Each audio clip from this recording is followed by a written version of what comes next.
Ms Maxwell with a question, please. Thank you, President. My question is to the Minister for Roads, Ms Pulford. It follows her ministerial statement yesterday and previous question time exchanges between us on the 18th of June and 13th of August about incidents and safety issues on the Black Spur Road in Murrindindi, as well as the possible development of an alternative route to it. I obviously thank her for the range of road improvements announced in her statement yesterday and ask, as my question today, if you could clarify whether any decisions have also been made by the government on 3 other critical issues for local people, namely the installation of information signage at Buxton, the small size and lack of advance notification of pullover areas, and whether the government now has a preferred model and or location in mind for the possible alternative route. Ms Pulford.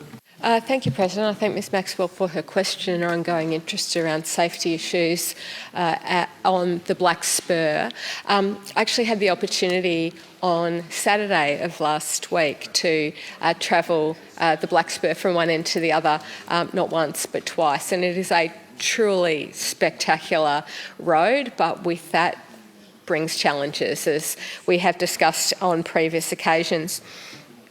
So if I could just respond to each of those in turn. So the advice that I have received is that the community of Buxton did not have information signs advising them of the emergency closure on the 8th of October. The department did have electronic information signs placed at Coldstream, Healesville, Narberthong, Alexandra and Yea, but no specific variable messaging signs at Buxton. I take the opportunity to apologise to anybody from the Buxton community who was inconvenienced by this. We will certainly ensure that a variable message sign is placed at Buxton for the upcoming closures, the planned closures that I referred to in the House yesterday. On the question about pullover areas, the department will review and upgrade signage as part of the $2.286 million project over the length of the Black Spur between Healesville and Narberthong.